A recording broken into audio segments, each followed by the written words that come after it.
slowly but surely. And so what I'm saying is Jesus wrote a dinosaur to work. That's history. It's in the Bible. How to Train Your Dragon. Historical facts. And if you don't believe it, do your own research. Pull up Google. You'll find the picture, I promise. Oh my god. Thank you, John Gleason, Godless engineer, for gifting me this beautiful moment. Y'all remember when they tried to cancel Steven Spielberg for posing with an animatronic triceratops animal rights activist? Back it up. Hit it from the back. Cloaca. Historical facts. Eat my ass, BP. You're down here bailing on the rest of us because you don't want to process your grief and shame like a normal person by drinking and mistreating strangers. No, Rick. It is you who must nibble my cloaca, or bird asshole. Everyone knows what a cloaca is. you know, back in the Civil War, and they spread these things out. Anybody can look it up online. They spread these things out, and this is a historical fact. So, you know, they spread this thing out, and it's got a huge winglet. It was a pterodactyl they shot. So, of course, these things have been around. Now, they went extinct, obviously, slowly, but surely. And so, Paul Bunyan was sharing some Funyuns with his pet velociraptor. Whoa.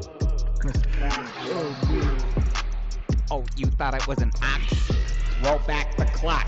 Let me knock the socks off. Historical facts. I didn't cut out. You heard me. Are you a pervert or something? Okay.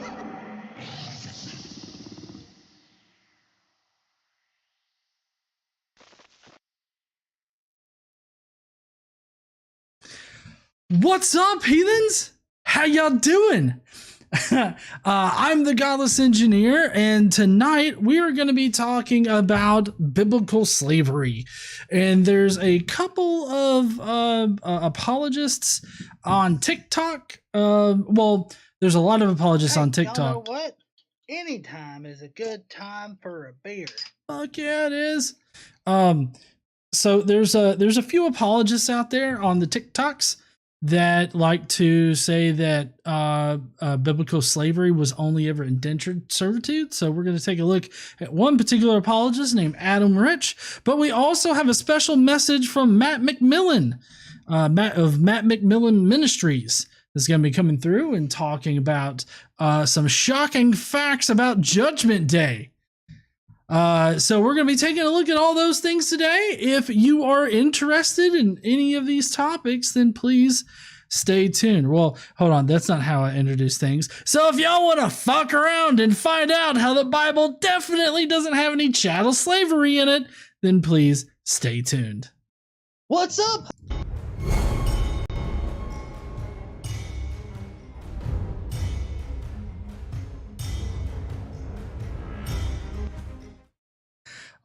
All right, no sponsor tonight. I'm just sorry for super just So anyways, thank you so much there, Daniel M, who sent a super chat saying that David says good night. Hey David, I hope you're feeling a lot better, and I hope you have a great night and an awesome weekend. I know I'm gonna have an awesome weekend because at some point tomorrow, both Xander and I are gonna be power washing on Power Washer Simulator, not actually doing anything productive, just, you know, virtually power washing a playground. We only got 44% of it clean today, so we're going to virtually clean some shit tomorrow. We do have a power washer, but we're not due for a power washing right now. Anytime is a good time for power washing, honey? I'm Okay. on the highway to hell. Fuck yeah, we're on a highway to hell. So Quentin Van Boomen says, send in my weekly tithe. Use this for only shitty causes. And Daniel M says, we are feeling good and COVID free. Hey, dipshit. This person just bought you a beer. Thank you so much there, Daniel. And Quentin, we will definitely use your tithe for shitty causes. The shitty cause this month is donating to the Transgender Law Center. Sorry, I said that a little weird. The Transgender Law Center, we donated to them last year, and so we're going to be using our funds this month that we get from Super Chats and from, just people viewing our videos from the Skeptic Mafia. Being a Skeptic Mafia member also helps out us donate to really good causes like the Transgender Law Center. So if you want to help us donate some more money to it, to the Transgender Law Center, then definitely consider sending a super chat or becoming a Skeptic Mafia member or just simply watching and sharing our videos. All of those things help us donate to great causes. I like that. Zoomy in the chat says transgender. What is that? I know. Anyways, we're going to have a little bit of a truncated stream tonight because I was on a panel earlier where I didn't exactly add a lot to the panel, but still, I've been doing shit for like an hour. Thank you so much there, Cadence, who says, does this fucking thing still let us curse? Donate and find out. See if you, it may only be the members that get to curse in the chats. So somebody that's not a member, a Skeptic Mafia member, might want to donate and try, because I think pretty much everybody that's donated so far has been like a Mafia member. So y'all might want to try to figure that shit out. Anyways, so Darren says, fuck yes, it does. i.e. fuck around and find out. Yeah. But we are going to have a bit of a truncated stream tonight, and because we don't have Bro Cephas, I don't have any comments to really go over, but we do have 3 videos to actually go over, so we've got a lot to kind of cover. Chris Reese says, have a great stream. Love your content. First time I've caught your live stream, but been watching for a few months now. Thank you so much there, Chris. Really appreciate you watching. Maybe you should quit drinking all that beer, GE. Appreciate you watching and, doing a super chat for us. So thank you so much for that. So what? Oh, I'm so sorry, Alex. I see you. Alex says Christian TikTok is why we can't have nice things. I wholeheartedly agree, and I'm so sorry for missing your TikTok there, Alex. Or you're not your TikTok, your member chat. We got Daniel M that says I'm thinking fuck yeah, you have to be a member to say fuck all the more reason to join. Perks. I should totally put that on the thing. Let's see. I couldn't effing swear last week and still can't. What kind of bull poop is that? That's a weird there, Elizabeth. I don't know why you can't. It must be a rolling feature. Like it's still being rolled out that people can say fuck and stuff on here. Only makes me drink more. But anyways, so we, like I said, we do have 3 videos to go over tonight. Rudy Kisley says sharks are out biting the toes off sinners. Way to hell. Seems to be kind of fucking weird. I figured it out. Mods can curse. Oh, interesting. Mods can?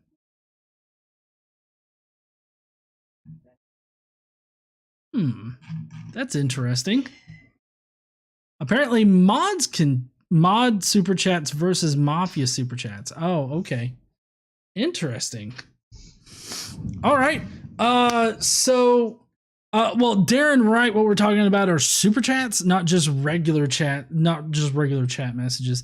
Anyways, so we do have 3 videos to go over tonight. So we've got a special message from Matt McMillan Ministries. It's kind of a short message, but he's got 3 shocking facts about Judgment Day that we are going to go over. And then we have Adam Rich, who is going to be handling some slavery apologetics. He's got one particular apologetic or one particular video that handles like a comment or whatever, and then he felt like he had more to say, so he did another video. So we've got those 2 videos that are covering biblical slavery, and then the one Matt McMillan Judgment Day video. So we're going to be covering those videos today, and we're just going to hop right on into the videos tonight, because we're having to start late a little bit. And I know everybody's disappointed about that because everybody just loves $5. It's all mine. the comments and everything. Jason Kuldesak says, if not being part of the USA, Alabama would be considered an undeveloped country according to the UN.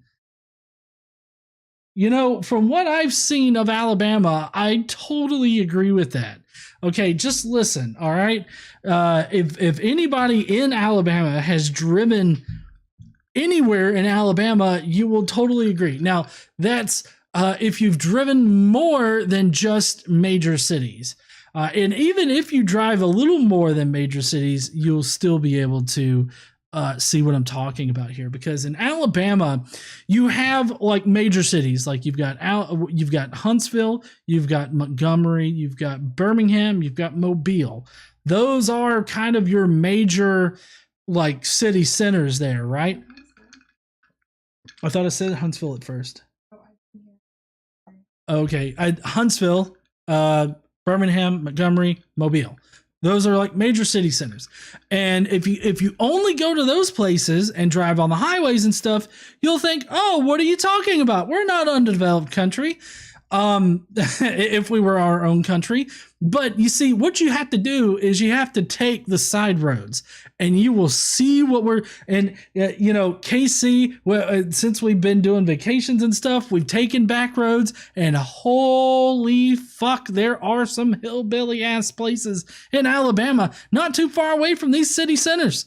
So it totally makes sense that the UN would consider, if we were our own nation, we would be considered an underdeveloped country, just because of, if you go to any of these rural communities out there, it is so backwards as shit. It's crazy. Wasn't there one time we drove past a store that had like they displayed or advertised that they cut like, I don't know, some kind of meat with a chainsaw? Yes. Yeah. Hot dogs? Was it hot dogs? I don't know. There was some kind of, maybe it was chainsaws and hot dog, like chainsaw hot dogs. Like they had to sell. Maybe they don't cut them with it, but they sold both. I don't know. I don't know. It had something to do with chainsaws and hot dogs. Okay.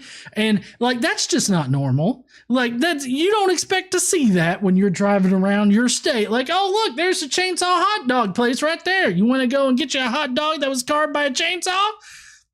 It's like Alabama Chainsaw Massacre up in this bitch. It's just, it can get pretty weird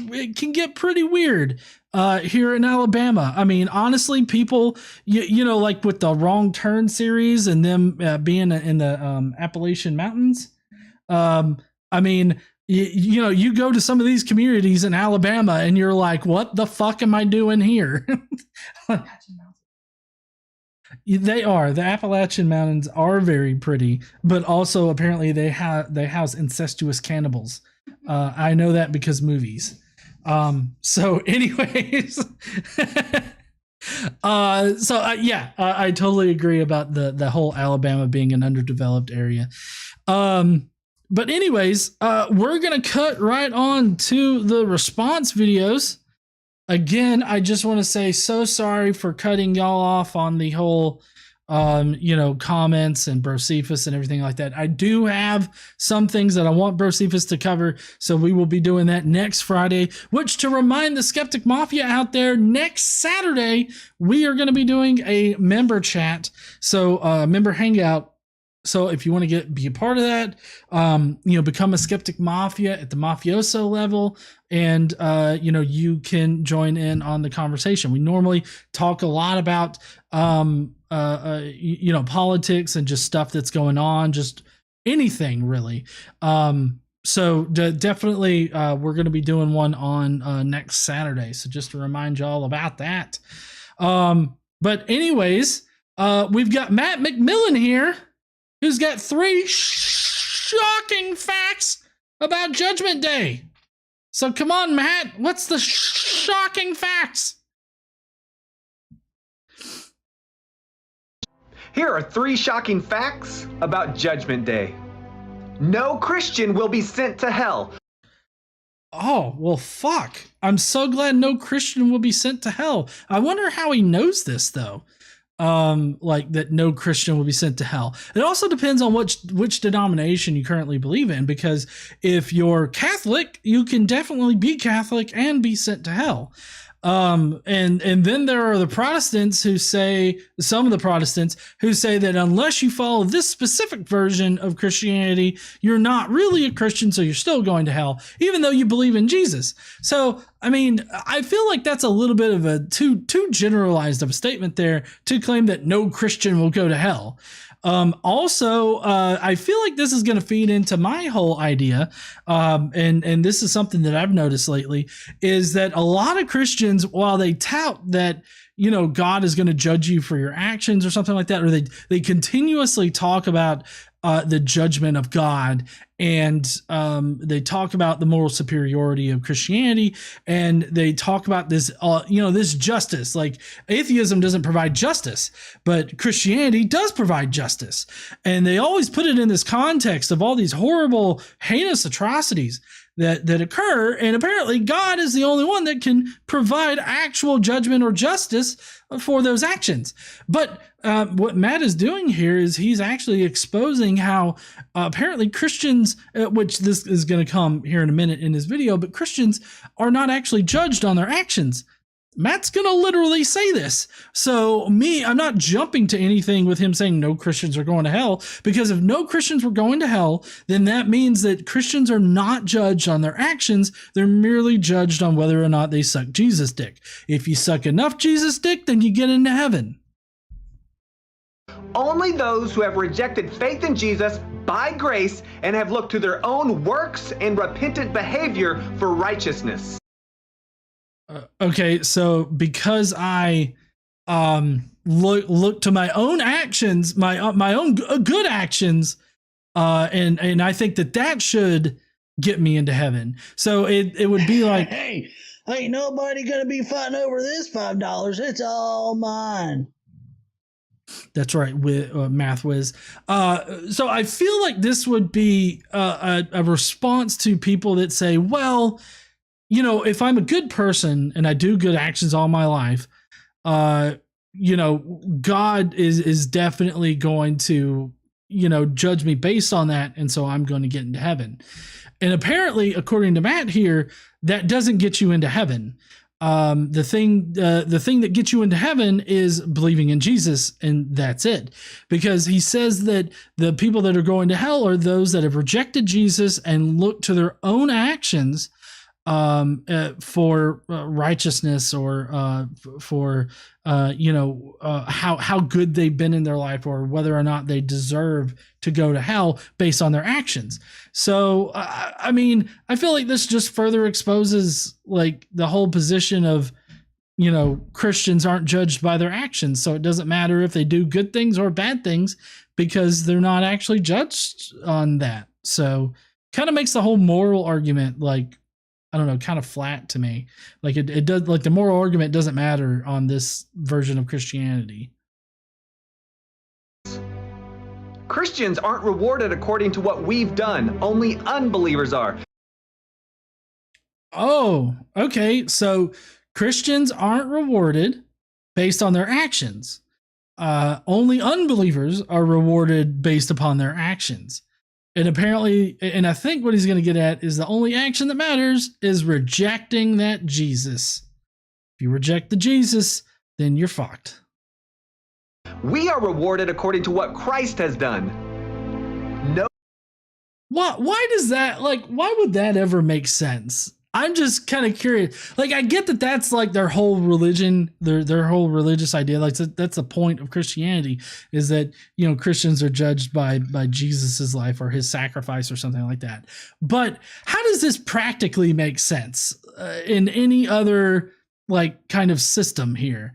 How does it make sense? Because like if I sit here and I say, well, I'm not judged by the shitty things I do. I'm judged by Mark over here and the things that he's done. Like, judge me based on whatever good shit he's done over there, and that's what I've done. Like, this makes no sense whatsoever. This is so confusing to me. I have no idea why this, of course, I get the appeal in Christianity because Jesus is this perfect being. He's never done any wrong. He's never sinned. So if Jesus has never sinned, then that means that you can definitely judge me by him, right? Like, he is my representative. So if he hasn't done anything wrong, then I haven't either. But again, this drives home the point that it doesn't matter what you do in this life. It only matters that you believe in Jesus, and that's it. And it doesn't make any sense to me that you would judge someone by somebody else's actions.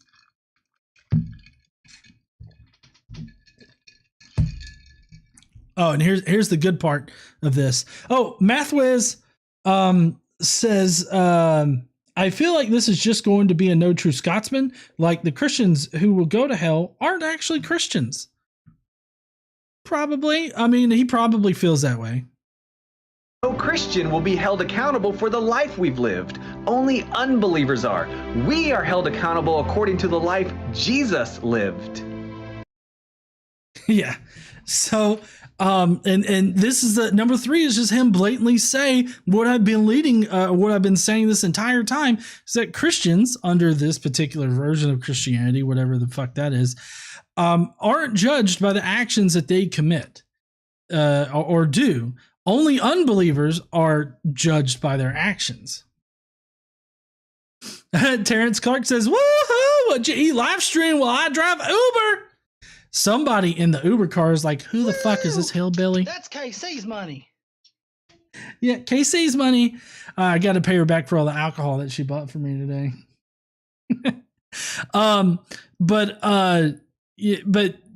Yeah, I could just see some Uber passenger like, who the fuck is this hillbilly? And why is he blaspheming Jesus right now? He's talking about sucking Jesus dick. I cannot handle this.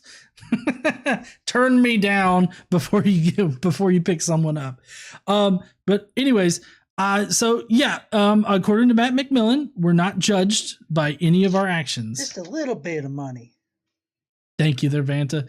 Well, Christians aren't judged. They're judged by somebody else's actions, all their good actions, and only the unbelievers are judged by their actions. But I mean, still, if that were the case,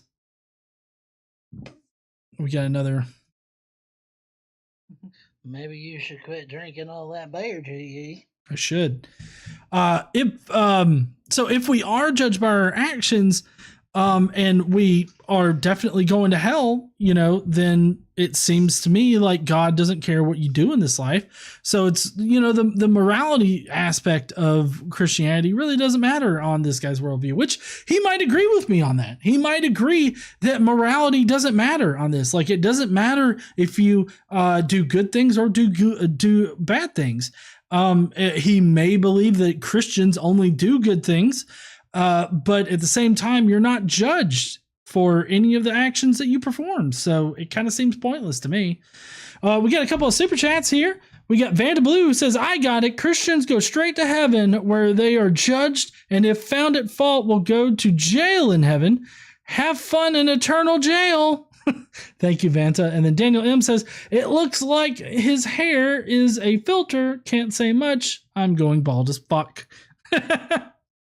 And then Dragon Master says Christianity, the religion for people who don't want to be held accountable for their actions. Donating this much only makes me drink more. I would agree, as long as we're not talking about Christianity monolithically, because obviously Christians are going to have different ideas about it. There's several different ways that you could come around, through this with still having God judge you for your actions.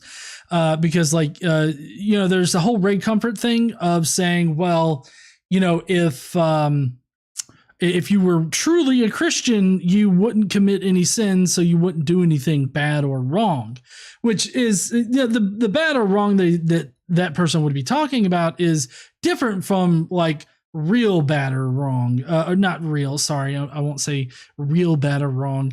But the normal like the societal norms that we've established, those are different from the Christianity version of right or wrong for the most part. If you read the Bible, that is, it's different. So as long as we're not talking about Christianity monolithically and only this particular theology of Christianity, I totally agree with that statement.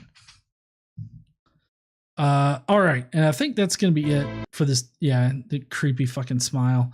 So anyways, that's it for Matt McMillan. I was not convinced of these three facts, and it only solidifies my position that there's a growing number of Christians out there that don't care about the moral argument anymore, and they don't think that you're judged by God for your actions that you commit during this life. So it really doesn't matter if you're a good person or a bad person. It only matters whether or not you believe in Jesus. Now, a lot of Christians out there might push back on that because that's not their theology, but you have to admit that that is a theology that is actively being pushed by some sect of Christians that exist today. Anyways, all right. Y'all ready for some chattel slavery shit? Because Adam Rich has a lot of opinions on it. 6 minutes worth of opinions. It's TikTok, but it's 2 videos, and you could go for a max of 3 minutes. Unless you upload a video, which apparently can go for 10 minutes now. Yeah, so TikTok's a-changing. I see the same tired slavery argument when it comes to anti-theists all the time in the Bible. They think that God was a fan of it. They think that he was all for it because he didn't say the words, don't own a slave. No, that's not exactly accurate there. It's not just because God didn't say, thou shalt not own another person as property in the 10 Commandments, which you have to admit the first 4 commandments of the 10 Commandments are kind of bullshit, and they're repeating. They're, stroking God's, chode of an ego.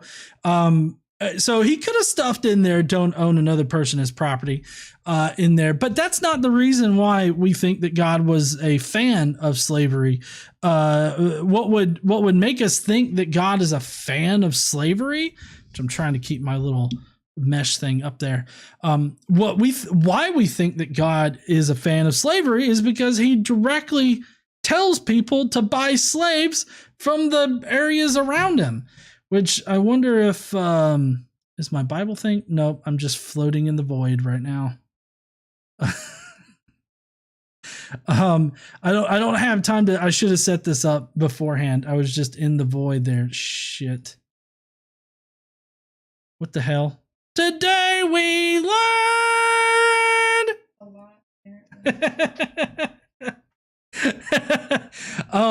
So there's Leviticus 25, 44 through 47. In that. Hey, I don't know if y'all know this, but every time you donate, the Lord cries. That's right. So in Leviticus 25, 44 through 46, I think it actually is, God lays out the rules for how you are to purchase your slaves. And that's from the surrounding nations and also the immigrants that are living amongst the Israelites. From them, you can buy slaves. And these are chattel slaves. It painfully makes out the point that you can purchase these slaves. They will be your property, and you can hand them down from generation to generation.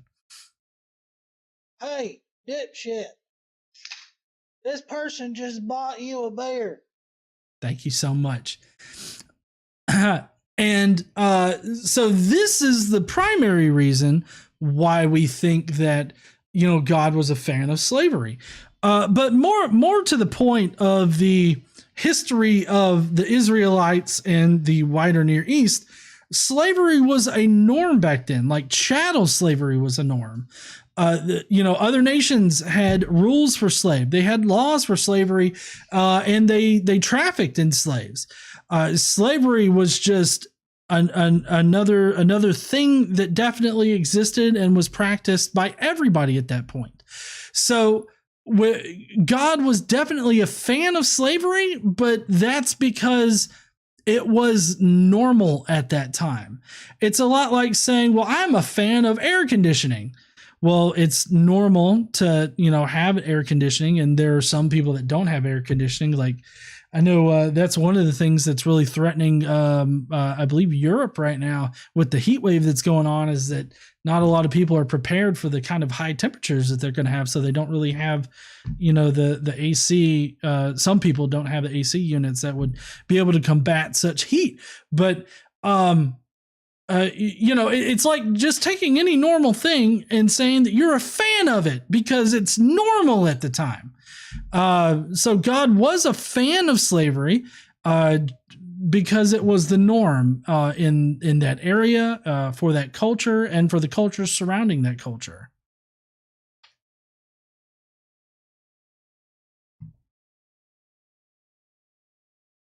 He didn't say those specific words, so therefore their argument is he was all for it. He said what to do to these people. First and foremost. Well, I forgot to read off some super chats there. Jason Kolsak says, don't eat shrimp while wearing mixed fabrics. And Quentin said, technical difficulties with GE. Now it's a GE stream. I'm going to back up just a little bit because I forgot what he said.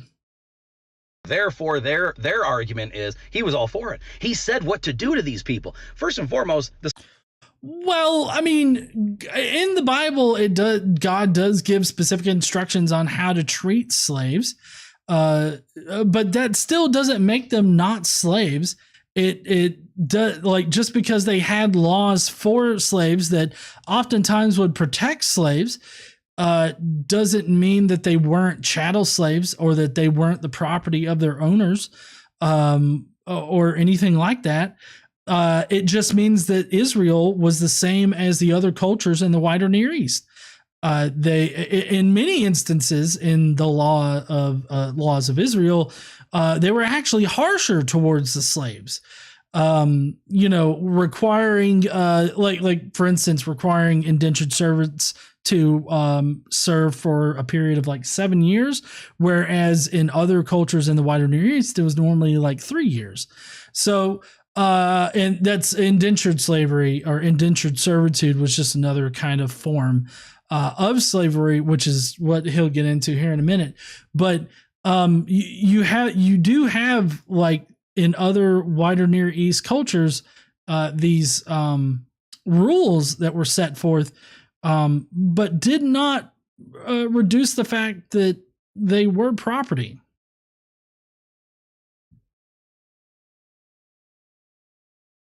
Slavery in the Bible is not like what people think of slavery today. Slavery where they were beating people and just taking them, kidnapping them, or buying them from people, and then just forcing them to work and treating them horrifically. That is not at all what the slavery in the Bible was like in most cases. In most cases, I don't know how he would know this. Like, I have no earthly idea. Sorry, I need to fix this real quick. I have no earthly idea how he would be able to tell us what most slavery was back then. I mean, he's not giving us any kind of citation, so I'm going to have to, press X to doubt on this, but it seems to me like there were different flavors of slavery that existed. And some people were indentured servants, which was a type of slavery, but then a larger portion of the slaves were in fact chattel slaves. Now it's not so much that the slave owners could just, beat them or like he was saying, necessarily, but the Bible does lay out laws that do protect the rights of the owners to discipline their slaves, which would include beating their slaves within an inch of their life. Of course, you do have some rules about, damaging the eye or the tooth, of a slave, but that was more about damaging property and their ability to work and everything like that.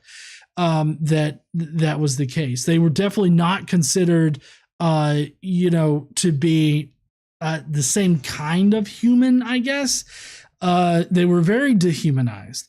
But just because just because they had laws that protected slaves from their masters on occasion, that doesn't mean that they were not chattel slaves.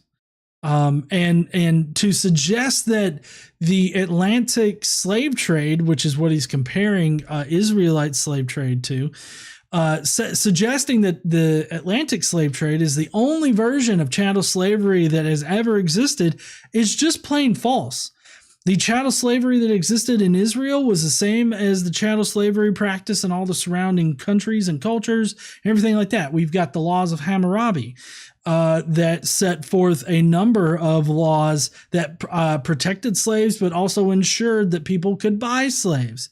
It ensured that, you couldn't enslave your fellow citizen of that area, and things of that nature. It set forth a good many laws that protected and enforced slavery. So, suggesting that just because Israelite slavery, the chattel slavery, wasn't the same as the Atlantic slave trade type of slavery and slavery in the antebellum South, just because it wasn't, those things weren't exactly the same, that means that Israelites didn't practice chattel slavery, is just a flat out false bit of information. It's misinformation, because it just shows that he doesn't know what in the fuck he's talking about. Now, there were some cases where people were doing that. As a matter of fact, to this day, there's still people that are doing that in certain countries. I'm probably not even allowed to talk about it on TikTok because of certain countries that are still allowing it to this day. But I don't know if there are countries out there that allow chattel slavery. If that's what he's talking about, if he's talking about indentured servitude, I mean, I can't think of any places right off the top of my head. Maybe y'all know of some places that practice that. The indentured type of slavery or indentured servitude. Now there are some instances where like the working conditions and pay is horrible, but again, that's kind of not slavery. Cyrian in the side chat said, I think it's all black market shit now.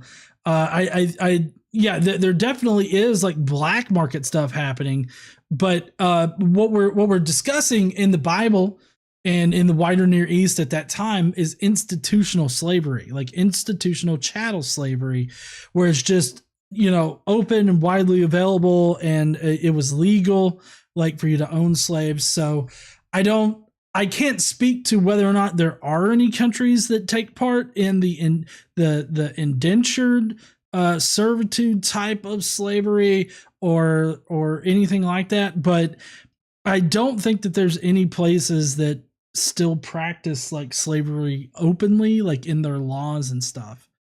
If they are, then they're probably some kind of like third world type country or something like that. I would think that most of the modern world does not allow that. the point of the matter is that doesn't make it okay just because people allowed it. This is the same reason why America abolished slavery in the first place. Because it's not okay, even though people were already doing it. Well, that's not why. I mean, people did think that it wasn't okay, but that was actually kind of a fringe, nearly a fringe position at that point. I mean, obviously opinions changed, and there were enough people that were abolitionists here in the United States that ended up changing fundamentally our country. But to suggest that everybody knew that it wasn't okay, but they still allowed it, like, how is that really helpful in his particular argument? Like, how is it helpful to him to say, well, they didn't think it was good, but they still allowed it because fuck, why not? Like, I don't know. I mean, if you're sitting there thinking, well, I don't think that Jerry should own Phil, but at the same time, you're like, but I'm not going to like stop it or nothing. Like, how does that argument really work in his favor for God not like preventing slavery? Like in my example of Jerry owning Phil, like it would be like the president saw that Jerry owned Phil and was like, you know, maybe we should like work to pass some laws so that this shit couldn't happen. Like that would be some kind of like active thing that somebody could do. Same thing with God. God's like, well, fucking people all over the place are owning other people.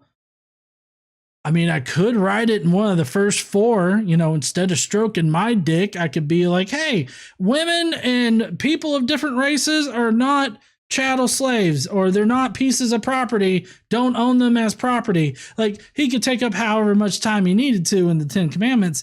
I mean, he's just knocking off one of the four, you know, ego stroking commandments there. So, I mean, he could have easily changed it, but he was like, you know what? Nah, I don't think so, because, I mean, it's slavery. So I don't see how it works in his favor at all to make this kind of argument. It just doesn't make sense. But to the you know, the abolition of slavery in the United States, that was actually a hard pill for a lot of people to swallow at that time. Sure, there were abolitionists going around, you know, and even using Christianity to preach abolitionism. But the fact is that you have to understand, Abraham Lincoln had to convince people to abolish slavery. I mean, just really rack your mind around that. Like, if you actively had to convince, which some of you might have to do this at your job or at home or something like that now because of, you know, dipshits, but just imagine having to sit there and like actually convince somebody, you know what, it's not really a good idea to own another person as property. Like, that just seems a bit dehumanizing and a violation of their basic human rights and all this stuff. I mean, it just doesn't sound like a good idea. And the other person's like, I don't know. I mean, it kind of seems like maybe we need slaves or something.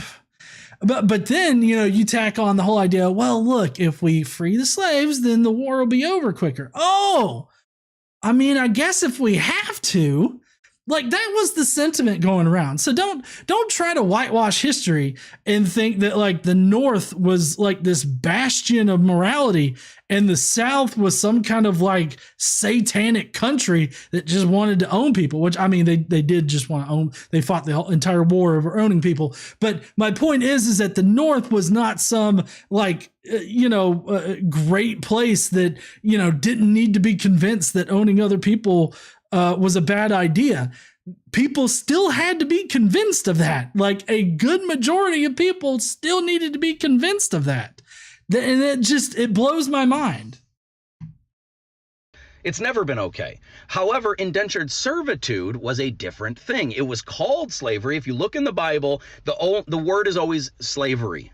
However, when you look at how it's described in the things that they did and the rules that were in place, for instance, they would allow people to indentured servitude, for people that don't know, or Bible slavery. No, before he starts getting into this is just fucking wrong, okay? Bible slavery or indentured servitude, fuck no. Bible slavery included both indentured servitude as well as chattel slavery. So don't act like that indentured servitude was the only version of slavery in the Bible. You have various things where people could purchase other people as property and keep them, pass them on to their kids and everything like that. And this was actually like the Israelite laws around slavery were harsher, like I said before, when compared, were harsher towards the slaves. Wait. Oh, no, you're fine, hun. They were actually harsher towards the slaves when compared to the surrounding cultures. Like, for instance, I can't remember which culture this was in. It's in the last video I did on slavery in the Bible. But there's this one law in the wider Near East where if a master married a slave wife, a slave girl, to make, her or his slave wife or whatever, then when the master died, the wife, the slave wife, could actually gain a portion of his property and even still live in his home after he passed. And this is just simply not true for Israelite slavery, because in Israelite slavery, the slaves would be passed down from one generation to another. So it's not like if the master married a slave girl, then that slave girl was like, not a slave anymore. She could still be passed down as slave or as property. And even though the Israelites, they did have a rule where if a master married a slave, the slave wife was supposed to gain all of the rights of a regular woman. But there's just vast differences in the cultures surrounding Israel and Israel's laws. So as far as indentured servitude, he's about to spill us some bullshit on how apparently that's different than the chattel slavery that was around there, which is true. It was different, but it was not the only version of slavery. What that was is people were allowed to, if they say they owed a debt of some kind they didn't have the money for, or they were in trouble and they didn't want to go to jail, they wanted to avoid being imprisoned, they would do what was called slavery, but it was a form of indentured servitude, meaning it was a form of servitude that came with some attachments to it. You had to do this, this, and this, and then by this time you would be released. If you read throughout the Bible and not just pick the one or two verses that help you hate God, if you read in the Bible, you'll see that these people on the Jubilee year, which was usually, I believe, the 7th year, these people would be released and they would have their money, they would be able to store up things, work off their debt that they had, and they'd still be able to see their family. They didn't have to go to prison. And well, so there's a lot of things that he's getting wrong here. So for one thing, the verses used to hate God, I hate the God character in the book. I hate him like I hate Voldemort, so, I don't use verses in the Bible to help me hate God. God does that on his own in the book. But also, the way that he's portraying indentured servitude here is just wrong, because indentured servitude wasn't only when people owed a debt or were too poor to eat or something like that, or were facing jail time. Nearly any reason could be used to put someone in indentured servitude, or for someone to sell themselves into indentured servitude. Now, the first instance we have in the Bible of indentured servitude is actually Jacob, who later naked wrestled God in the desert, and after God grabbed his scrotum, renamed his ass Israel. Jacob actually, he couldn't afford to buy a wife. Not exactly debt there. I don't know if he had the money to buy a sandwich or something like that, maybe get a panini or something, but he didn't have the money to buy a wife. So he became an indentured servant for 7 years, and he worked for this guy for 7 years. Forget his fucking name, but he wanted a specific daughter that this guy had. And so when, the 7 years was up, the dude gave him a daughter, but it wasn't the daughter that he wanted. But he didn't realize that until the morning after he slept with her. And so this dumbass had to work for another 7 years in order to buy the second wife. I want to ask, how exactly is that being broke, poor, owing a debt to somebody, or, risk getting in, being put in jail or something like that? What exactly screams poverty in that situation, other than, oh no, I can't buy a wife? Vanta Blue just sent a super chat saying, just a little bit of money. Vanta Blue said, and the bot wife isn't a slave at all either. You could make an effective argument that this buying women at this time as property is a form of sexual slavery here. And in his second video, we'll get more into how it's how there's literal sexual slavery that was going on on top of, this whole purchasing of a wife kind of transaction thing here. But another situation that's not sex-based is the fact that you could sell your children into debt slavery as a way to pay. And another thing about debt slavery is that there's a crazy little loophole in it that we get Dragon Master sending in a super chat. Anyone who reads the Bible and thinks God is the good guy 2 Timothy, what the fuck ever, shut the fuck up. Must read Harry Potter and think Voldemort is the hero. Yeah. But a loophole in the Bible is that you can become an indentured servant, but the master, right, in that situation can give you a slave wife that you have, and let's just say that he gives you a slave wife and you have children with this slave wife, and then hey, ain't nobody gonna be fighting over this $5. It's all mine.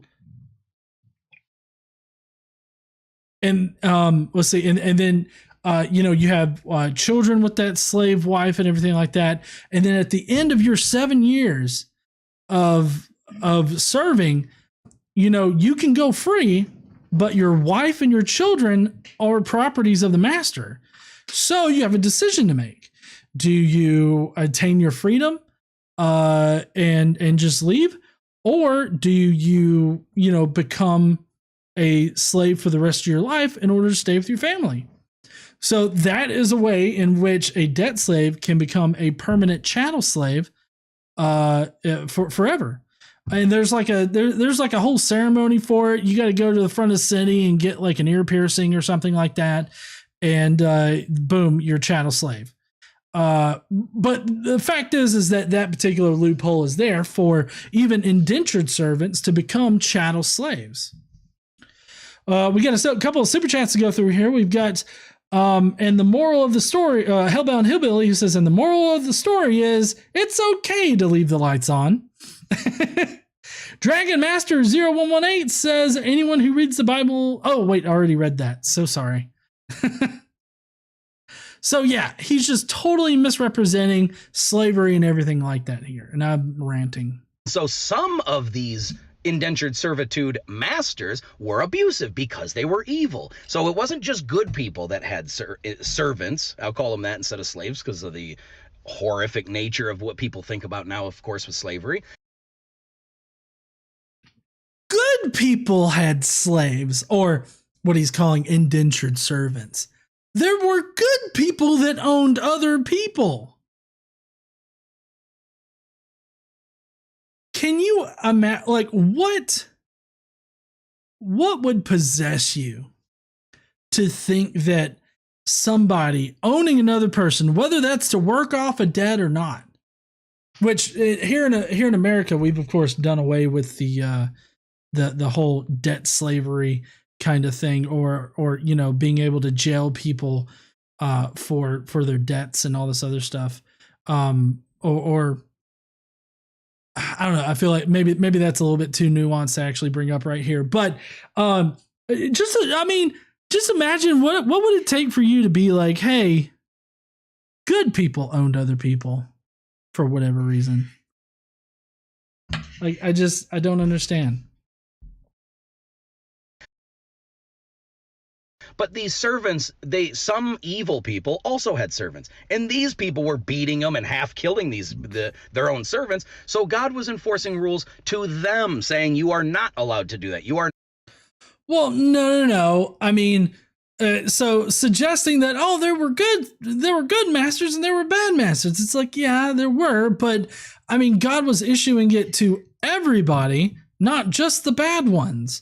Because one of the big things in the Old Testament is the fact that, the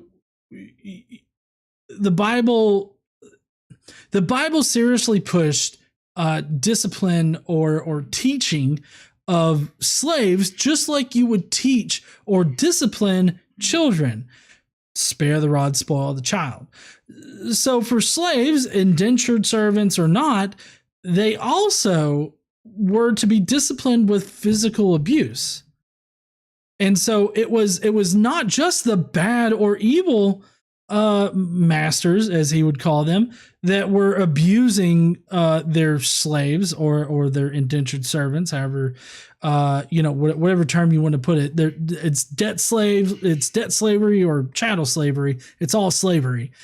But there were both good and bad, like masters, if you want to be dichotomous like that were beating people. It wasn't just the bad ones. Also, is there really like a distinction in that particular area of it? Like, can you really say, oh, well, that guy that owns other people as slaves is better than that guy that owns other people as slaves? I don't really think that doesn't make sense to me. They were like family. That's right. They had houses where they slept 20 people to one bed. Not allowed to beat them and beat them to death, basically. If you're going to have an indentured servant, then you must treat them with respect. You must do this, this, and this. Now, if these people were evil and tried to kill you and you took them on as slaves instead of killing them, sometimes there were a little bit more harsh rules. But the Wait a second. So he just said, if you took a prisoner of war and made them a slave, how is this? Like, that was one of the ways in which chattel slaves were rounded up, right? You went to war, you took prisoners of war, they would become chattel slaves that you could then sell off for a profit. So, like, you're sitting there saying that people attacked other people and took them as slaves and then sold them as slaves, but yet that's still debt slavery in some kind of way. Like, I guess he thinks that prisoners of war that were turned into slaves were then freed after 7 years of slavery. It seems to be where he's kind of headed with this kind of idea here, because his whole idea is that you weren't a slave for life, right? You were freed after 7 years. That's what he said earlier. So it kind of seems to me like he thinks that prisoners of war were released after 7 years. That's obviously wrong and not how anything was done. But also, there were no laws that you had to respect your indentured servants or respect chattel slaves. I'm going to start saying debt slaves versus chattel slaves because I mean it's all slavery. And there was no law that I can recall as far as in Israel that talks about respecting your slaves. I mean, they did have laws protecting slaves from like being beaten to death and all this other stuff, but that was just good property management. KC said that's just good property management, but also it's similar to other laws in the wider Near East. One thing that the Israelite laws lacked that are contrary to what he's saying here are these like courtesy, slavery laws. Like, for instance, in other cultures in that area, slaves often could actually own fields. They could even give testimony in court. So, I mean, the Israelite slavery was much harsher than the surrounding slavery that existed in other cultures. I don't know where he's getting this information other than he's just pulling it out of his ass, because that seems to be where everything else is coming from. Point is, God was never just outright going, yeah, you know what? The group of innocent human beings over there, you should just go out there and capture them and make them slaves. That'd be fine. That exactly happened multiple times in the Old Testament. Numbers 31 is one that comes up in my head, and that's the example of sexual slavery. That's an explicit command by God, where God explicitly commands Moses to go in and kill everybody in the town, men, women, and all the small boys, as well as girls who were not virgins, non-virgin girls. Kill all of them, but take the small virgin girls for yourselves as spoils of war. Now, this wasn't like, oh, go in there, get their consent, and take them home with you. This was violently destroy their entire people group and then take them forcefully and put them into sexual slavery. Dude, Timothy, what the fuck ever? Shut the fuck up. Alif Muhammad says if God didn't want his followers to use his word as an excuse to abuse and impregnate my ancestors, I wouldn't exist. If there's a God, he's evil. That's totally correct there, Alif. And that's something that a lot of Christians, they don't want to admit. That's why we have this whole whitewashing of history that's taking place right now in the United States. They don't want what they call CRT being taught because it really doesn't paint the white Christian crowd in the best light, because it kind of highlights how shitty they were in the past, and they don't want to teach that. So yes, there, Leaf Muhammad. Thank you for adding that. But yeah, so I've ranted about this little part right here enough, I think. We're all good here. Come on, guys, use your head. He loves people throughout the Old Testament and the New Testament. He did not like slavery. Stop it. He loves people in the Old Testament. That's interesting. Watch the Daily Bible podcast. Casey is saying he should watch the Daily Bible podcast because that's totally fucking wrong. And she's right. God doesn't love everybody. Definitely not in the Old Testament. I mean, there was a whole slaughter of the Midianites where apparently God had the Israelites do a total genocide on them, which isn't true. But, and you know why God had them do that? Which I believe that was the lead up to Numbers 31. But the reason why God had all of the Midianites killed was because the Israelites started fucking around with the Midianites. They started mixing the races, which at that time, it wasn't like, the color of your skin determined your race or anything like that. It was, different people groups, whole people groups, whole cultures of people were considered like a race at that point. So the fact that, he had the Israelites go in and kill an entire people group is just, Hitler level of shit right there. And it's all because they were mixing the peoples. And killed his own people for using the wrong fire. I'm gonna parrot what KC's saying right now. God killed his own people for using the wrong kind of fire. By Christ, ma'am. Or sir. He killed people. You are blessed. He stopped Moses from going to the Holy Land because he smacked a rock with a stick. Like, the fuck? Yeah, so God made the Israelite people wander in the desert for over 40 years, and effectively killing out that entire generation of people, all because Moses smacked a rock with his rod. Okay, and it is ridiculous, and it's not love. Also, if you guys don't know, which people are calling on you to be mic'd, good for them. But also another thing is that donating this much only makes me drink more. Another thing is that God opened up a sarlacc pit in that same desert and swallowed up a whole bunch of motherfuckers, right? Also, all throughout the Old Testament, God uses mercenaries to come in and kidnap the Israelites and force them into slavery. Also, God sets up the Israelites to become indentured servants or debt slaves to the Egyptians, which then effectively turned into chattel slavery by the Egyptians, which prompted the whole Exodus story. He repeatedly punished them with plague, famine, on. Right. He's a dick. Yeah, this guy is a dick because God repeatedly, persecuted his people with plagues and famines and everything like that. There was this one time where God got real sassy and gave them a whole bunch of quail and forced them to eat quail all the time. Like, it was fucking... to suggest that God loves everybody and that he didn't like slavery, it's just ridiculous. All right, I believe we're going into the next video now.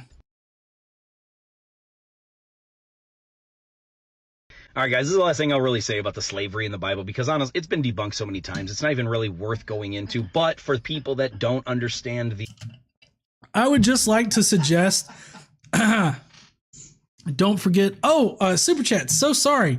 I won't. Thank you so much there, Cadence. I got so fucking focused on shit. Cadence says God loved everyone in the Old Testament so much that he fucking wiped them out with a flood to reset them. Yeah, checks out. And then Quentin said he loved his own people so much he gave them dick cancer for catching the ark. Oh, thank you so much for reminding me about that there, Quentin. Oh my God. Yeah, I don't know if you guys know this, right? Well, so maybe that's mixing up a couple of stories, because the stories that I remember is there's like Uzziah or something like that. Anyways, he was carrying the ark. The ark was going to fall, and so God zapped him and killed him because he was going to touch the ark. So that's one story where God obviously didn't give a shit about human life. And then another story is that the ark was like being moved to a different city or something like that. And God was pissed off about it. And so he gave everybody in the area dick cancer. Like God doesn't care about people. Daniel M says, I always say that God says you made me do this to you. Come back, honey. I wouldn't hurt you on purpose. It's your fault. He's definitely a toxic, abusive husband. They love to use the whole marriage analogy and imagery in the Bible. And it's so horrible. But I was going to say, I suggest Adam Rich, as well as everybody here, if you haven't read it already, read Dr. Josh Bowen's Does the Old Testament Condone Slavery? And you will find it's very eye-opening. You will find that all of the arguments employed by apologists everywhere that try to argue against the Bible endorsing slavery are just fucking wrong. The arguments, I guess, the Christian standpoint, or what the Bible says as a whole, because it's easy to just read a verse or two and be like, oh, okay, yeah, this guy sounds terrible. I don't want nothing to do with him. I mean, yeah, you can definitely read, a lot of verses in the Old Testament that where you can walk away with that. Denzel Pfeiffer just subscribed to talk shit in the chat. Of course, Numbers 31, 17 to 18, right off the top of my head, is the first thing that comes up. Those are the verses that talk about how you're supposed to kill every man, woman, small boy, and every woman and every girl that has known a man. Kill all them, but keep all the virgin girls as spoils of war, which is sexual slavery. So, I mean, you can, I feel like that should be the one verse that anybody can read and be like, oh yeah, that guy's a dick. Who said that? God said to do that. Oh, God said to do that. Okay. Yeah, he kind of seems like a dick in my opinion. But you could read that one. You could read about the reason for all that being that the races were mixing at the time. That's kind of an extremely racist Southern attitude to have about it. And then there are a lot of instances that I can't readily think of right now in the Old Testament of all the conquerings of places where the Jews go and they conquer somebody, all because they're just standing in the way of the Jews. And so God tells them to go and fucking kill them and everything. There's this one part in the Old Testament. I'm actively thinking about different stories that should make you go, there's this one part in the Old Testament where the Jews have to find women for one of the tribes of Israel that they completely devastated, right? They fucked them up. And they're like, well, shit, now we've got to get them women. So what do? They go to a completely different tribe of Israel while all of their small, like children, all the small girls were like playing out in the field, and they kidnapped them all and took them over to this other tribe and gave them to them. God's chosen people, my fucking ass. It's easy to do that. And it's easy to get your confirmation bias confirmed when you do things like that. However, if you actually study the Bible, you understand God's nature, his character. Look at the actions throughout the Bible. When he wiped out the earth with the flood, who was he killing? Everybody. Every fucking person on earth, not just the adults, but the small children, the babies, all of the pregnant women, just fucking everybody. He killed everybody.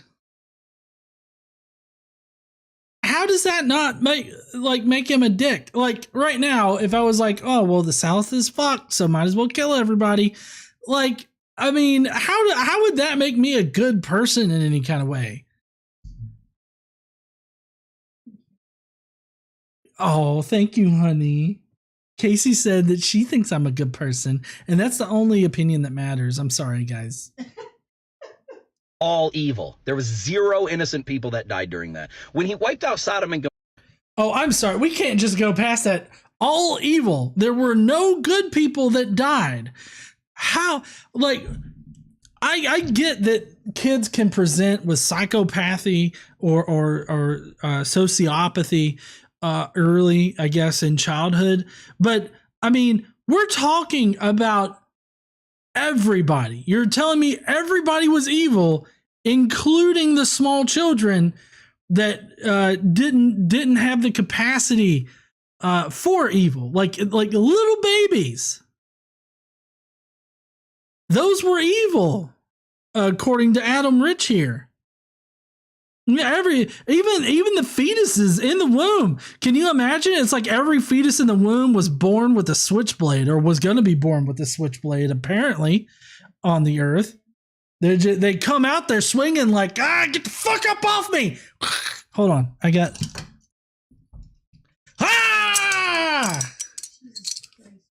Get up off of me, daddy, mama. And, you know, that's exactly what happened, apparently, before God destroyed everything with the flood. So I guess it was like, that was okay. I better go in and get that monetization taken care of now. There was no violent acts that were occurring on this right here. Nope. Gomorrah. Read the story. When he wiped out Sodom and Gomorrah, who did he kill? All evil. 0 good people. Again, Sodom and Gomorrah, whole ass cities.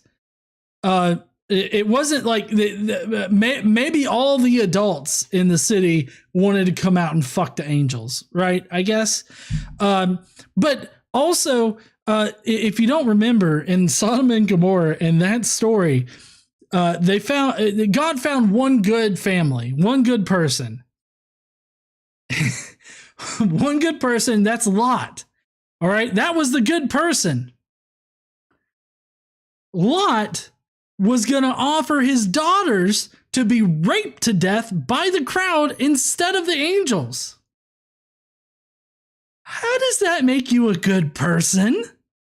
Like, if somebody came knocking on my door asking me to give them, like, strangers that I took into my home, my initial reaction isn't going to be like, oh, well, you know, take my wife and rape her to death, not the total strangers that just walked in. Like, I would never do that, by the way, honey. I'd fuck them up. You know me. Mm-hmm. Home team, fight to the death. With your little butterfly. I've got bigger knives. Mm-hmm. I've got a bigger knife over there somewhere in my little brown box. I'll be like, this is a knife, and I'll just fuck them up with it, you know? Yeah. I've also got a bat. I'll fuck them up with a bat, too. Anyways, so apparently to Adam Rich here, a good person would offer his daughters to be raped to death by a massive crowd of people. Also, if the crowd of people, if the sin of Sodom and Gomorrah was wanting to gay fuck a couple of angels, and the gay part was really the problem here, then why is it that Lot was going to give his daughters to the crowd?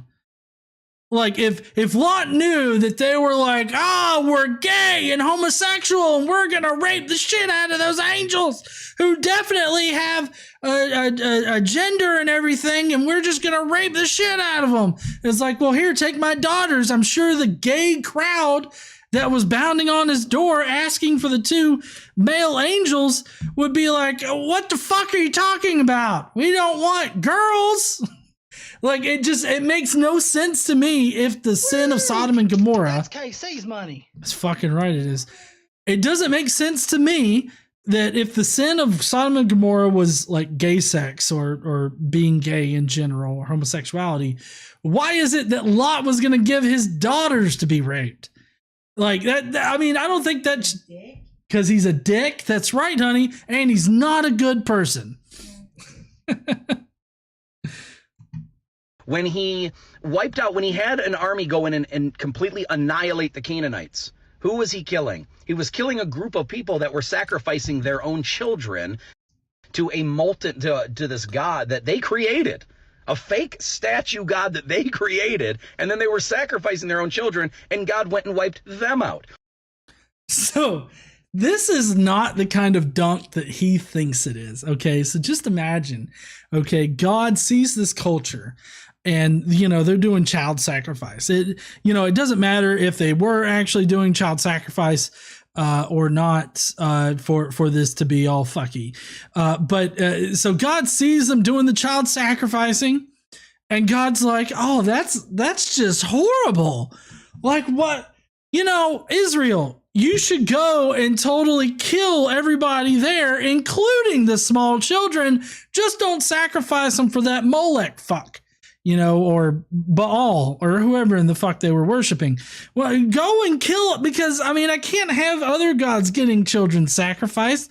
That's going to be my shtick in about 600 years. Okay, so why don't you go in there, solve the problem, stop all the child sacrificing to the other god? Because listen, Molech, whenever he comes to the mixers, he's got a big dick about him, and he's like, oh, all these people are sacrificing their children to me, and then the only thing I have is like, I kick a rock and I think, well, I'm going to sacrifice my own child later. So, there's that Molech. And go and kill all the kids. This is not the dunk that he thinks it is. Like, it's not that the Israelites were protecting children.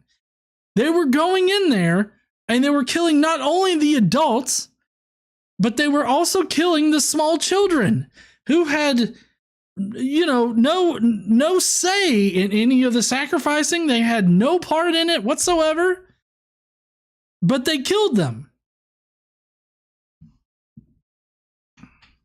Also, God is the same one that came up with the 10 Commandments. These are his laws. And what are some of these laws? Thou shalt not kill. It doesn't mean you shouldn't kill in self-defense. It means murder, clearly. Because how many times, even throughout the Bible, does he eliminate evil?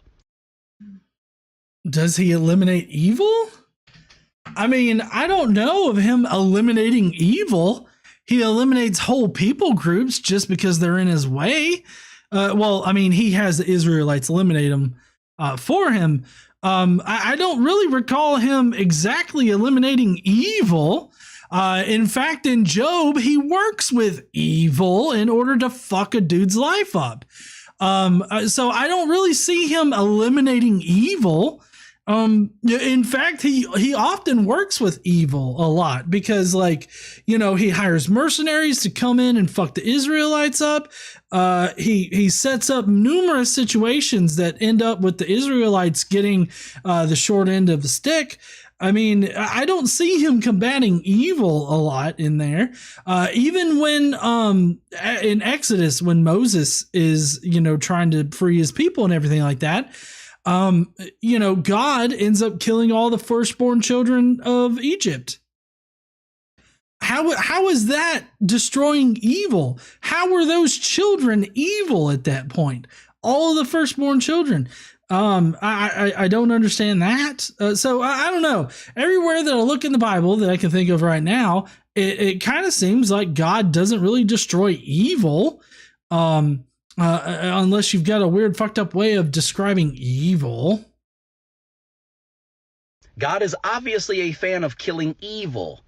He's not okay with killing innocents or harming innocents. He says many things throughout the Bible about how the damage, the suffering that an evil person will go through if they harm a child. What?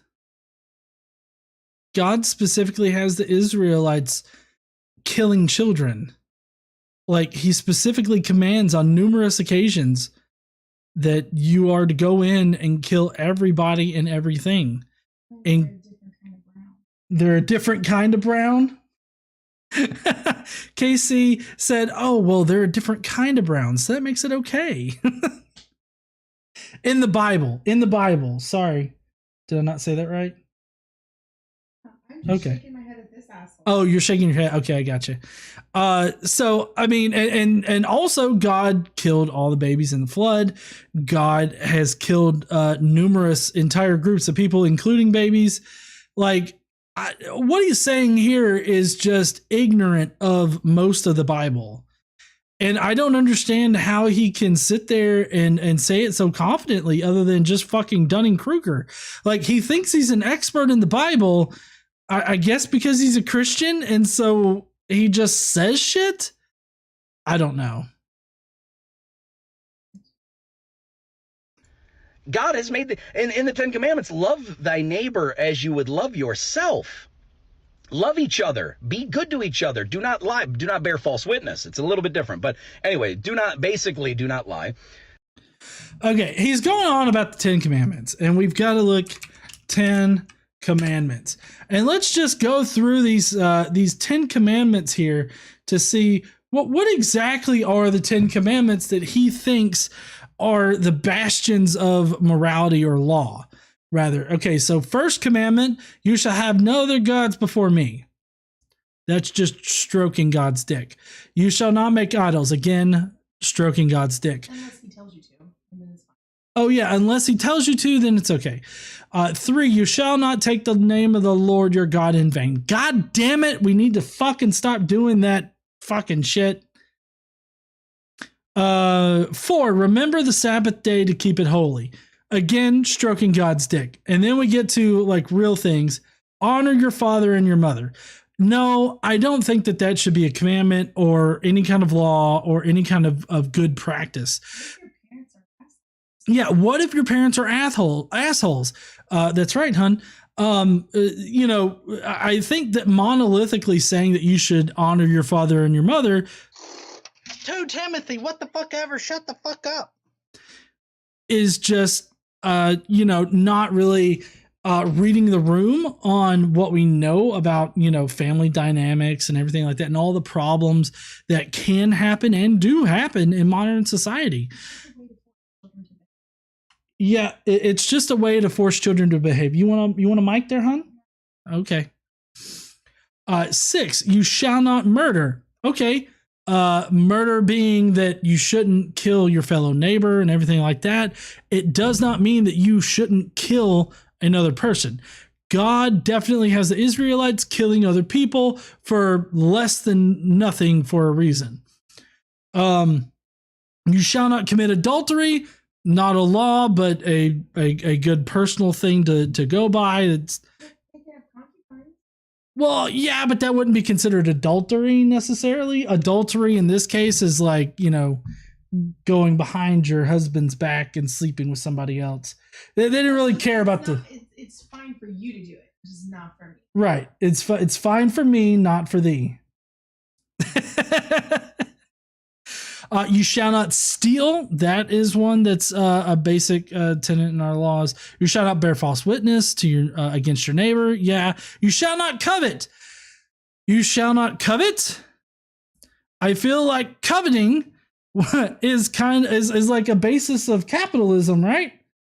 Like coveting what other people have, you want it, and so you do what you can to get it. That's what marketing is all about. Yes, that is what marketing is all about. I don't see how the 10 Commandments are anything to really like be in awe about. They seem kind of dipshitty. Daniel M said, Gotta admit, angel fucking is pretty hot.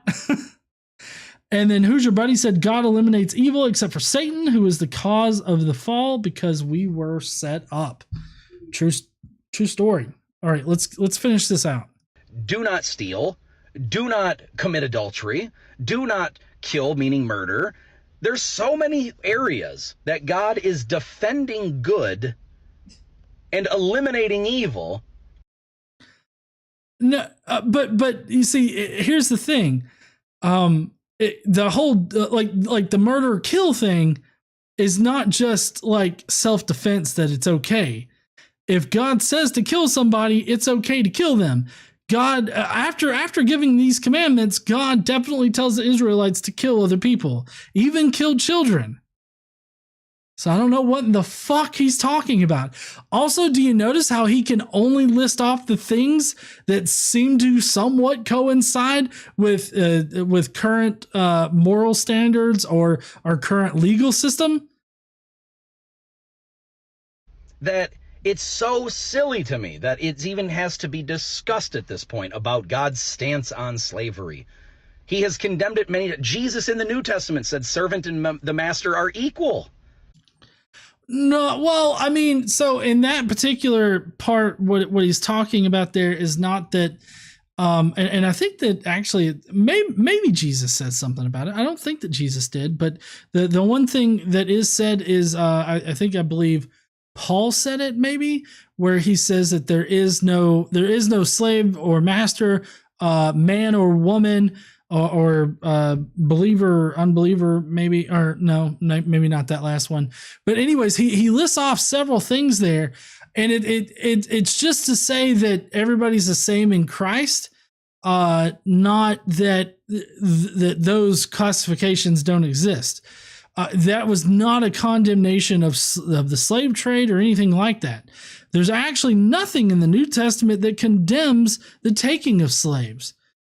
In John 13:16, it says, "Very truly I tell you, no servant is greater than his master, nor is a messenger greater than the one who sent him." So it doesn't say John 13:16. John 13:16. I think that's what he's talking about, but he's acting like it's reciprocated, but it's not. That's not what it's saying, if that's what he's talking about. Well, yeah. So the idea here that Casey is bringing up is John 13:16 says, "Very truly I tell you, no servant is greater than his master, nor is a messenger greater than the one who sent him." In 1 Peter it says, "Servants be subject to your master." In 1 Peter it says, "Servants be subject to their masters." Also, there's Colossians and Ephesians written by different people, but they also affirm the whole slaves obey their masters kind of thing. When I read John 13:16, though, I get that the servant can never be greater than the master. It doesn't say anything about the master not being greater than the servant. That's what I'm saying. He's right. acting like it's reciprocated, but it isn't. Right. Yeah, it's not reciprocated. It's not the same thing. So I don't know where he thinks that Jesus said this whole thing about that there is no difference between slave and master or whatever. In Titus it says, "Remember them to be submissive." Yeah. Slaves are to be submissive. Titus reaffirms that slaves should be submissive. There's Ephesians, "Slaves, obey your earthly masters with fear and trembling." Yes, Ephesians says the slaves obey your masters. There's also a Colossians verse. "Slaves, obey in everything." Right. Those are your earthly masters. I mean, I don't know what the fuck he's talking about. Yeah, I don't know what in the fuck he's talking about either. It just seems really like he's pulling it out of his ass. It's really odd whenever I come across a Christian who's like, "Hey, you need to really read the Bible in order to not be wrong about the thing I think I'm right about." And then you read the Bible and it's like, "Oh no, maybe you should read the Bible because you're totally fucking wrong about the things you think you know." How are they equal? Is he saying one should take command over the other's life? No, he said they're equal. No, it totally says all throughout the New Testament, that the slaves should obey their masters in various ways. But also Jesus doesn't say that slaves, that nobody should be, nobody should be subservient to another, because in the New Testament, it's actually made to be this divine structure that you're a slave to a master. And in the New Testament, they compare how slaves and masters, how that dynamic works, to the dynamic between us and God, or us and Jesus rather. They transpose that. They use it as an analogy, thereby making slavery a divine thing. Like it's a divine establishment at that point. So this idea that God never condemned slavery, if he didn't condemn it the way you wanted it worded, I'm sorry that he didn't do that for you. But the idea Casey just said the way, stupid dickhead. It's not that it wasn't worded the way that I wanted it worded. It's that they didn't say it at all throughout the entire Old Testament. They never say it whatsoever. And he doesn't bring up any verses. Like, he can't quote me a verse where Jesus says this. And I think the part that he's talking about where, slaves and masters are the same, I believe that's Paul that says that. So, I mean, it's not Jesus that's saying this. Jesus never says this whatsoever. The idea that God is a fan of doing evil acts to innocents, no matter who they are, is wildly absurd and just shows the lack of understanding that someone has when it comes to the Bible. God always does shitty shit to innocent people. Innocent people who are not his chosen people, and even at times when they're his chosen people. Yeah, they're not innocent if they're not his people. That's a good point there, honey. But even his own people, he punishes for little to no reasons, other than they just stopped worshiping him. Like, literally, one of the reasons why the Babylonians conquered the Israelites is because the Israelites were allowing other religions to practice in the kingdom. Like, that's it. That was the entire reason why God was pissed off. Like, he allowed an evil to happen to his own people just because they were a little liberal with the local pagans. Like, that's it. What do you mean God doesn't do shit to innocent people? You should never just read the Bible, study it if you want to really understand it. It's the most incredible book on the planet, and there's a reason it's been the best-selling book ever for all time. Man, Adam, dude, you gotta read the Bible again. I don't know which version of the Bible you read there, bud, but it's definitely not any printed version that I've seen. Okay, so maybe you just need to do a refresher course. We actually read the Bible here sometimes on the channel called the Daily Bible Podcast, which we'll have a new episode going out next week. But it's it's amazing that he says this, that he acts like he's on this high horse of knowing exactly what in the fuck is going on here, and that atheists are the ones that need to read the Bible. Got a new member. Woo! Fucking Oz of the Tang Gang just became a Skeptic Mafia member. Don't forget, we got a hangout next weekend there, bud. But anyways, it's amazing to me that he takes this position. So crazy. That's going to be it for the videos tonight, which I'm glad that we kind of cut out the first 30 minutes of the show tonight, because obviously we were taking a long time with this.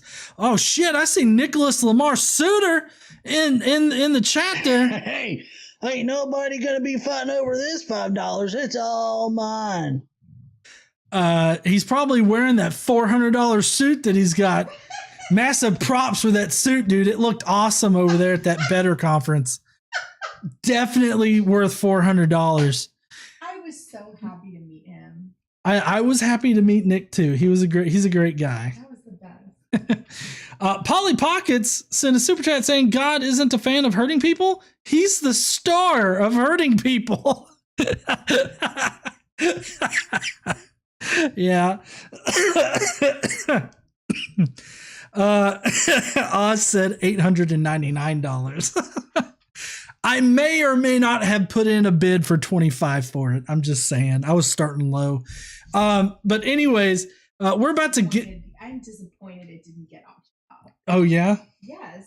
You could have had it like in the background subtly somewhere. Yeah. I'd have it in the background too, especially if whenever I have Nick on. Yeah. Oh man, sorry, Nick. Just giving you some shit there. Love you, bud. But anyways, so as far as the biblical apologetic stuff that we witnessed tonight, it's the thing that I take away from it is just that Adam Rich doesn't know what's in the Bible. Because if he knew what was in the Bible and he had an honest view of the Bible, he would know that everything that he's saying is wrong.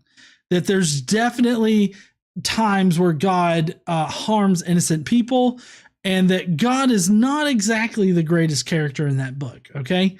I really don't know if there are any good characters in that book, because that book is just straight up shitty.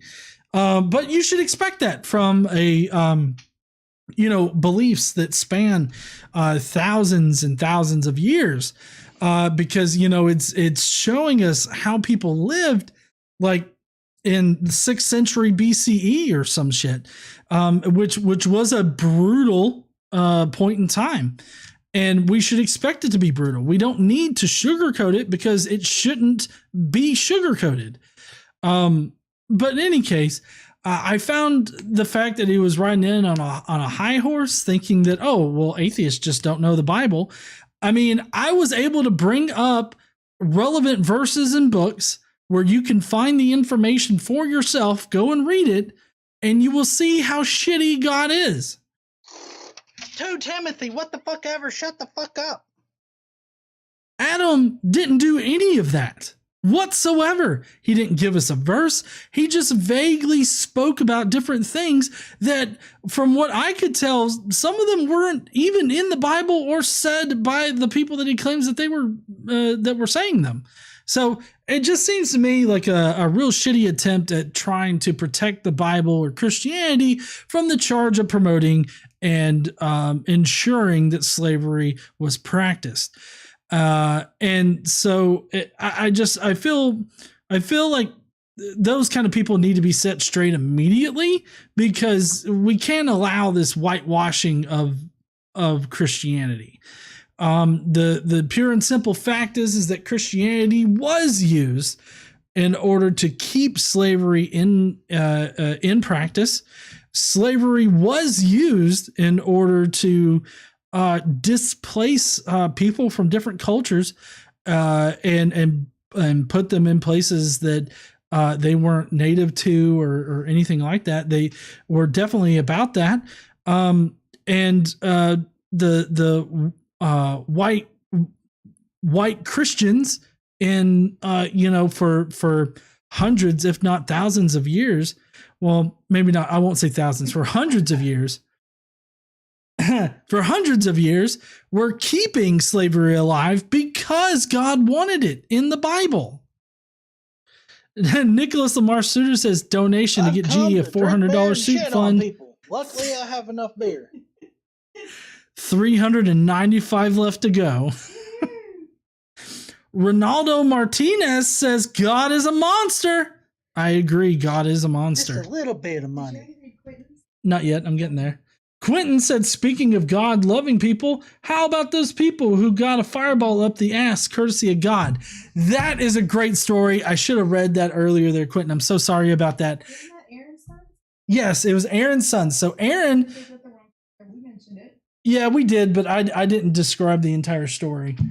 Oh. So what happened was Aaron's sons used the wrong fire to light the incense. And so God, thinking on his feet, decided to Hadouken a couple of fireballs up their ass and cause them to spontaneously combust. And burn to death. Yeah, and burn to death. And so, that's like an innocent mistake. Like if anybody in the Bible was innocent, it was Aaron's sons. They were trying to do the right thing, and they got punished for it. And then this is nephews. Like they didn't even get to use that. The fact that they were related to Moses. Right. They didn't even get the benefit of nepotism. I know. That's right. But anyways, we're about to go into the Skeptic Mafia comments. So if you want to head on out right now, perfectly fine. We really appreciate you joining tonight. I appreciate everybody that did a super chat. You guys are going to help us donate a lot of money to the Transgender Law Center, which, the LGBTQ community is definitely going to need a lot of help in the coming months. So we're happy to be able to help in some kind of way with that. I would suggest that if you could use the help of the Transgender Law Center, definitely look them up, talk to somebody that, at that center, and they can probably get you some help. But we're going to be going into the Skeptic Mafia comments. If you're leaving out right now, definitely smash that like button. We got 79 likes right now and 142 people watching. Definitely go down there, smash that like button before you leave out. It would really help me out if you did. And hey, while you're down there, why don't you leave me a comment? I'd really love to know what you thought about the videos tonight, either Matt McMillan or the slavery apologist. Either one, let me know. And hey, don't forget to stand up and use your voice.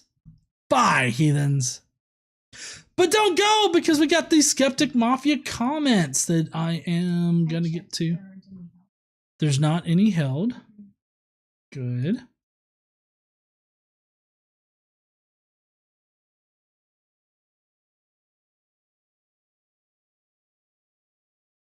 If y'all don't know, the Skeptic Mafia are given a chance to comment on the videos that the video that we review the night of our live stream. And so what happens at the end of every stream is I go through and I read and I interact with all of the Skeptic Mafia comments. So if you want to add your 2 cents onto the videos that we're talking about tonight, if you want to interact with me somewhat directly, then, become a Skeptic Mafia member and you too can leave a comment on the videos. So first up, we got Jason Kolasik, who says, were the plants and animals evil? Noah's sons just picked the 3 virtuous wives? You accuse us of cherry picking? That's kind of confusing. I agree there, bud. Next up is Quentin Van Booben, who says, so the first dude is telling me that Hitler is in heaven because he was a believer. Got it. Send me to hell just on that basis alone. Yeah, see, here's the thing that a lot of Christians are like, you don't want to go to hell, do you? And it's like, well, if the God that is in heaven, that, is the bouncer at the gates of heaven, if he is the one that's in heaven that I have to worship for eternity, then no, send my ass to hell. I don't care how many pineapples or pine cones you got to shove up my ass for eternity. Still better than worshiping that asshole. The second guy may want to stop listening to his preachers and crack open the OT, because there was true slavery all over it, whether it be taking virgin women as sex slaves or just enslaving folks on the other side of the river because they weren't Israelites. Also, with the slavery thing, it's more that if God is this objective moral being and wanted us to know his morals, you think he'd say, hey, by the way, don't own your fellow human. Shit ain't cool, man. After all, he was able to tell us the rules by which we can beat our slaves. So, if he didn't like slavery, he could have just easily said that. Then he goes on to make an end justify the means argument, which is just abhorrent. So when God had the Israelites kill all the Midianites, including the young boys, those young boys were evil? GE, why do you torture us like this? Hey, I gave y'all 3 choices. Okay? Y'all chose dumbass TikTok Christians. Okay? You always choose. That's another thing you get with the Skeptic Mafia. You get to choose the video that we record. I normally am not too vague about it. I didn't specifically say we're going to be covering biblical slavery apologetics, just TikTok, dumbass TikTok Christians, which I feel like I delivered on. But I mean, I usually try to describe the content of, you know, what we're going to be going over pretty decently. So y'all picked this. This is y'all's fault.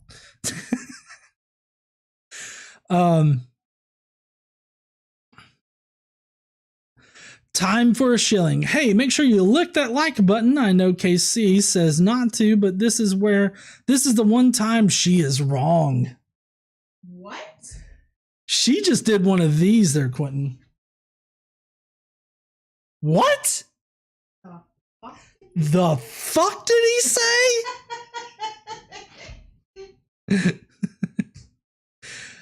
Smash that subscribe button and tickle that share button. It goes a long way to help push GE's content out, which in turn makes the channel money, which he can then donate to only the shittiest of causes. So, in a way, do all those things for shitty reasons that make God cry.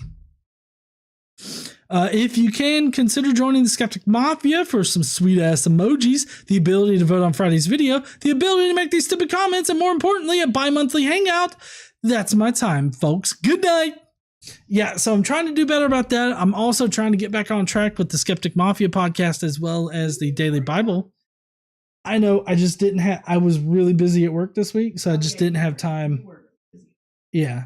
So we're coming up on a code complete kind of situation, so I had to really dive deep into work stuff this week, so I didn't have any spare time to work on anything. But anyways, so that's my time, folks. Good night. Yep, thank you so much there, Quentin. I appreciate you, man. Next up is Daniel M, who says, so I'm just going to talk about Dude 2. Clearly, he hasn't read his own Bible. Not just about the whole slavery shit. Tell me the whole God is love and wants to eliminate evil? Really? You could just be the worst piece of shit ever, but as long as you light that incense the correct way and with the correct flame, he might spare you. Oh, excuse me. All right. Yeah, I'm good. Just had a little bit of a burp there. Emphasis on the might. Okay, Dude 2 defines what your God considers evil. I'll give you a hint. Not blindly following that particular religion. You were exactly expecting more. Nope, that's it. We're not coming up with the reasons to hate God. We're simply pointing out the hypocrisy when a person tries to say that their God is all loving. When from this book, the people say... that people say points out that love proves to be quite the opposite. When you put all the things this God supposedly did together, Yahweh turns out to be a temper tantrum throwing toddler with way too much power. Let's just ignore all of that shit and join the Skeptic Mafia. Disclaimer, don't actually ignore that shit.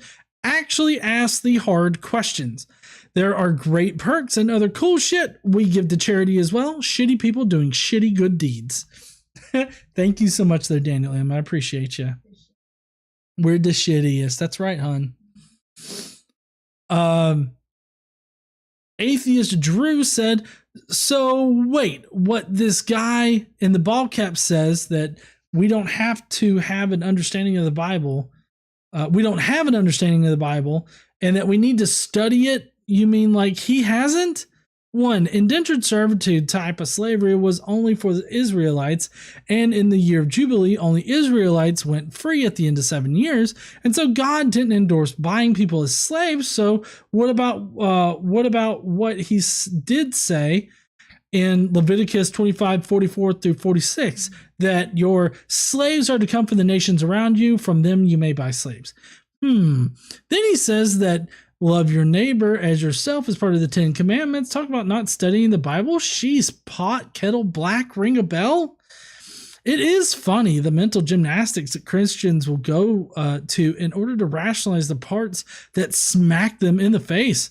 Much love, GE and KC. Thank you so much there, Atheist Drew. Appreciate you.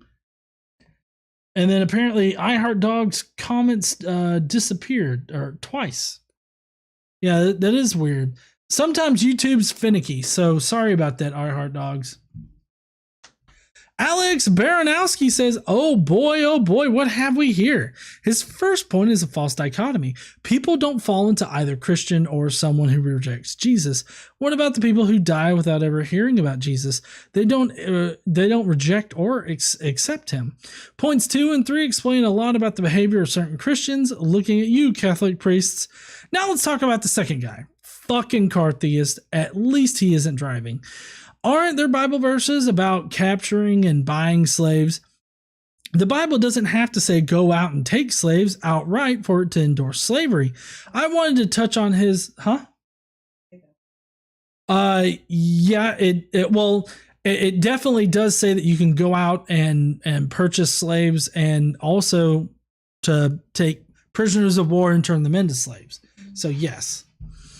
I want to touch on his people were sacrificing their own children issue. Didn't God do the exact same thing in the Bible? Yeah. I now need to take a moment to critique GE for not using parallel structure in the video, title, and content. The hell guy came first, so it should have been first in the title. Okay, that is all I had to say. See y'all tonight. Thank you there, Alex. I appreciate you. Next up is Zoomy with a big what the fuck, saying gods. I couldn't get past the guy in the beginning. Just that creepy ass smile. Oh, and believers automatically go to heaven and aren't judged at all by what they do. Then clearly he thinks Hitler's just chilling out in heaven. Then he also has to ignore the Bible to believe that. Anyway, since I couldn't get past him, I'm just going to leave this here. What the fuck? And if you like this content, stay tuned for more. Oh, and I'll be on a Saturday night with John, hopefully, to talk a little bit about Pastor Greg Locke over on NASA Bunker 33. It's going to be a fun one, sarcasm employed, but nah, enough shilling for me. I'll go ahead and shill for John. Go ahead and like that lick button and subscribe to the smash button and bell the dinger. Wait, I think I may have worded that wrong. Anyway, much love to y'all and exit stage right, mwah. Yeah, sorry, honey. I forgot to tell you tomorrow night, just for a little bit, I'm going to be on Zoomy stream to talk about Greg Locke. Yeah. But that doesn't start until 8:30 p.m. Central Time. So I'll be over there tomorrow night. And then we got Jonathan Hanachek. Thank you so much there, Zoomy. Appreciate you. I'm going to get you those that music video and the little icon thingy here soon. So sorry I didn't get that to you earlier today. Next up, Jonathan Hanachek says, I don't know why the torture GE. What the fuck? Super dinger bells. But also fail whales with the whale dick. Okay. Thank you so much there, Jonathan. Excuse me. Now we got Jonathan Nickel. Right, another compilation. Let's see. 1. Claims facts about Judgment Day when the Judgment Day itself is not a fact. He is smiling whilst claiming that unbelievers are held accountable, as he calls it, simply for not believing, as though that is a valid reason to condemn anybody. It isn't. Another disgusting slavery apologist. I can't stand these people. He says that it is not slavery where you are berating people, or beating people, not berating. Beating people, Exodus 21:20 through 21, or buying them, Leviticus 25:44 through 46. Yes, that is exactly what the book says. America abolished slavery long after we did in the UK, despite the Bible bashers at the time using their book to promote the practice. Indentured servitude was also a thing. That doesn't make it right either. Also, the slavery described in the Bible was not that. How dare he try to equate them? He rambles on about indentured servitude, but you don't buy indentured servants from the heathens around you. You don't pass them on to your children. You don't drive an awl through their ear and take them as your property forever. And you can't justify beating them even when they die. Even when they don't die for a couple of days. He says that if you study the Bible, you can understand God's nature. That would explain why the road of atheism is littered with so many Bibles. The flood that didn't happen killed all life except those on the boat. That includes unborn babies and young children. Were they evil? Was all of non-human life that would have perished in the flood evil? If Yahweh just wanted to wipe out all humans except his chosen few, why wouldn't it have been more humane to take make all the women barren so that they wouldn't have children? Surely an all-powerful God could have done that, and the rest of the human race would have perished in that generation. Without playing out that impossible situation that the book describes, thou shalt not kill, does not mean not murder. That is just a get out clause these people try to evoke. As a murder is unlawful killing, and if the law of the Bible was God's law, then God could kill whoever he wanted and not violate that rule. Not harm a child. Does that include Japheth's daughter, whose killing God demanded? Love thy neighbor is good advice. It is a shame Christians don't follow it when they condemn members of the LGBTQ community, and in some cases, even people with a different political view. Jesus said slave and master are equal. Doesn't Ephesians 6:5 say slave obey your masters? This guy's just making apologetic excuses. If he has read the Bible, that he is lying about then he is lying about what it says. Yeah, I agree. Definitely. And then last but not least is Drew's Book Reviews, who says, here are my 3 facts about Judgment Day based solely on this video. 1, no one will go to hell because hell is not real. 2, God has a double standard of judgment, i.e., he will judge Christians based on what Jesus did, but unbelievers will be judged by their works. In other words, God does not hold Christians and non-Christians to the same standard, apparently. But I have to ask, what if I do believe in Jesus and God, but just don't care for either one of them and would rather burn in hell than live with or worship anyone like them? Honest question. If all it takes is to believe, then I don't have to worship or revere God or Jesus, right? I can tell them to fuck off and kiss my ass, edited for YouTube gods, and that I am better off without them. But as long as I believe they exist and Jesus died, I get to go to heaven, right? Guess I might be better off not believing, because otherwise heaven would be hell for me. 3, all persons are accountable for their choices. It has nothing to do with some guy who may or may not have lived 2,000 plus years ago and what he did one weekend. Second guy, another argument saying slavery was not slavery, another long debunked argument. Next, please. God says, thou shalt not murder. Well, let's face it. If God killed far more people than the devil or anyone else did in the Bible. I have family that refuses to speak to me for years now because I asked them to take a tally on how many innocents God killed or commanded to be killed, add them up, and compare the totals with how many the devil or Satan was responsible for in the Bible.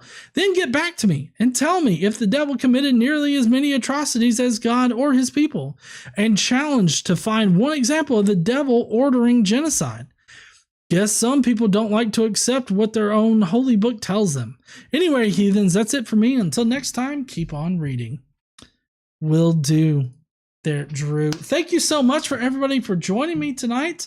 I will be sharing a link out on the channel here tomorrow for Zoomies live stream over on NASA's Bunker 33.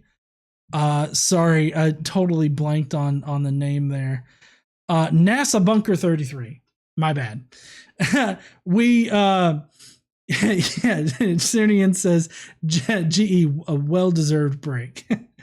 Yep, my comment got deleted. Interesting. I mean, your comment was first, so I don't know which comment got deleted. But anyways, so I'm going to have to end it here.